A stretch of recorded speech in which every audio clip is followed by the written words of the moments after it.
Well, come on, for heaven's sake, said Ma. We don't bite. I can see now the we she refers to, a group of men and women waiting at the bottom of the ramp, all in padded waistcoats like hers. More outsiders, lots of them. The men are wearing caps and the women have scarves around their hair. All are carrying pitchforks and spades, but it's their eyes I notice the most.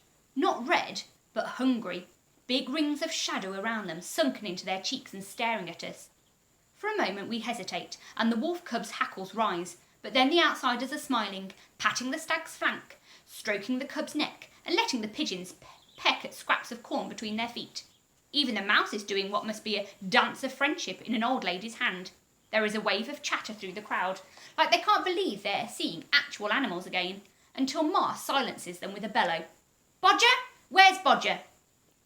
There's the sound of footsteps so heavy that I think they might be leading an animal through rather than a person, but the crowd parts to reveal someone who looks like a mix of both. He must be a person, because he has 2 arms and 2 legs, ears, eyes and a nose like us. But his long arms are covered in furry hair, and when he sees us he grins to reveal a mouthful of teeth as big and cracked as the stag's. The thing you notice most about him is the massive handlebar moustache, which looks like a black, hairy caterpillar draped over his thick lips. He doesn't say anything, he just grunts. You're like my friend Bodger, Ma says briskly to me, wiping her dirty hands on her trousers. He's not from round here, and he can't talk either, just like you. Bodger just stares at us and the animals. Ma turns to him. Right, take this one and his girlfriend to the sick bay, please. She doesn't sound so friendly anymore. I'm not his girlfriend, Polly says fiercely, very fiercely. Bodger smirks. He stomps over to us, but before he can lay a hand on me, I wriggle away, back to my wild. I'm not letting them out of my sight. I'm not losing another one ever again. Ma plants herself between us, her legs apart. Don't worry, we'll look after them. We know how to look after our beasts, don't we? She gives a strange smile to the crowd, who just nod, their hands tightening around their pitchforks, their jaws set. We'll look after all of you. Wolf Cub jerks forward as one of the farmers grabs onto the scruff of his neck. Another throws a rope around the stag, and he starts with surprise, just as a net is thrown over the pigeons, and the mouse finds herself trapped under a cage. Even the general is popped neatly into a large glass jar. No way. I dig my heels in and I shake my head. I said I'd look after 'em, said Ma. I've been a farmer for 35 years, I think. I know how to look after animals. Her steady stare again. Then she raises an eyebrow. And from what I've been told, I might even do a better job than you. Before I can look at Polly, Bodger is behind us, his hot breath on our necks, and Ma nods sharply at him. He grabs both of us by our hands and leads us firmly away from my wild. I look back quickly at the ramp. All the animals are standing looking at me, not saying a word, like I'm leaving them on purpose.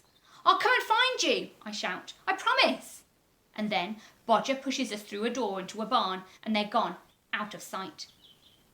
He drags us on through the empty barn, ignoring Polly's cries of pain as she hobbles along down a paved passage and some crooked steps until we come to a low door covered in plastic sheeting. There's a messy red cross painted on it and a single word, quarantine. The man-ape finally releases us and we stumble back, shaking the blood back into our squashed hands.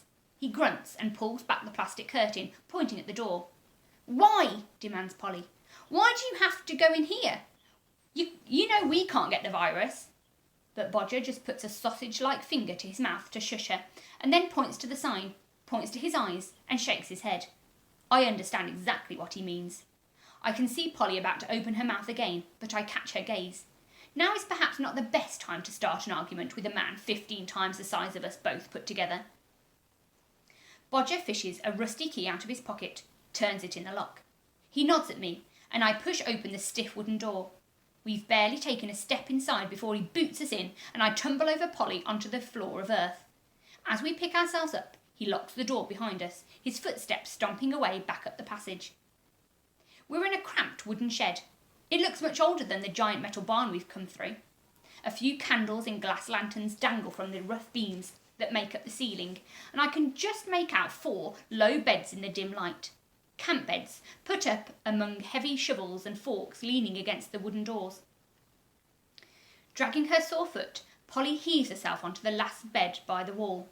I roll up her trouser leg and finally take a proper look at her ankle in the candlelight. Angry, red and swollen, it doesn't look any better.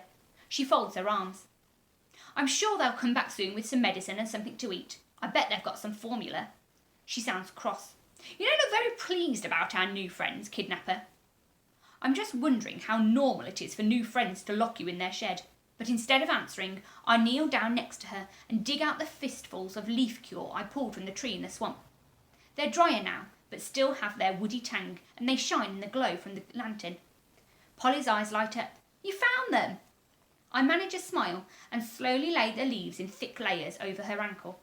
I look around and spot a roll of rough orange string dangling from a hook on the wall. Through a mixture of biting and tugging, I manage to tear it into lengths, which I use to bind the leaves firmly around her injured leg. At first, she flinches at the sting and the burning, but slowly her breathing grows heavier and heavier. I sit down on the hard floor next to her bed, leaning against the wall, listening to her. Keeping my eyes open is hard. If they do shut, for once I know a river isn't going to sweep me away, and I'm not going to fall off a stag either, so I rest my head against the bed, next to Polly. She doesn't seem to mind. When I wake up again, it must be the middle of the night. It's completely dark apart from a single lantern flickering above our heads. Polly is sitting up, already awake. She leans over. I think she's going to thank me for getting the leaf cure. But when she sees I'm awake, she curls her mouth up. She's been thinking, I can tell. I know you got those leaves specially, but... Her eyes flash at me, and her voice is all choked up and angry at the same time. Everything was fine till you turned up. Now Sydney's gone. You left me all alone with only animals to look after me. And then, when we heard the people coming through the forest, I still thought it might be you. I look away. I was trying to help her. But it wasn't, was it? It was that woman. She was all smiling and friendly at first, promising she'd make my foot better and help us beat the colours. Then, when we got to her machine, she started asking me all these questions, shining torches in our eyes, and now she's locked us up in this shed. She goes very quiet. I'm beginning to wonder if she is our friend after all. I nod in agreement, which only seems to make her angrier. I want to go home now, Kidnapper, and find out what's happened to my parents. Do you understand? Will you promise me that you're going to take me home? She flops back against the wall with a sigh, staring at the shovels and forks racked up in the corner. I just want everything to be normal again, you see. Why can't you do that? Why can't you just tell me for once that you're going to make things actually better? Looking at her, I wish, like never before, that I could talk. For a split second, I feel a muscle twang in my throat, and my lips almost start to form an odd shape. But then, it's gone. Polly, I say to her inside my head, I can't promise you that everything will go back to normal again. Not straight away, but I will make it better. I will get you home again, I promise, and we can start by getting out of here. Standing up, I grab one of the shovels leaning against the wall. It's very, very heavy. Kester! I ignore her and drag the shovel towards the door. Taking a deep breath, I swing it up over my head and, shaking with the effort, smash it down as hard as I can. It doesn't do anything apart from make a tiny crack. Kester, what are you doing? I ignore her. The shovel nearly pulls me right over, but I tighten my grip, take a deeper breath, and strike again. This time, I expose a long streak of bare, pale wood. I said, what are you doing trying to break down a door without me? I turn around. Polly smiles at me for the first time since we arrived at Ma's farm. Only like a fraction of a smile that no one else could spot, but I can see it. Then she puts her small hands around the shovel next to mine, and together we lift it up into the air. Come on, Kidnapper, you're not even trying properly. We bring it down, smashing in the centre of the door. A plank springs out and a cool breeze floats in. Again, harder! Together, blow after blow, we smash the wooden door to the shed until there is nothing left but jagged splinters jutting out of the frame. I drop the shovel on the floor. She grabs her rucksack off the bed, and together we set off to find my wild.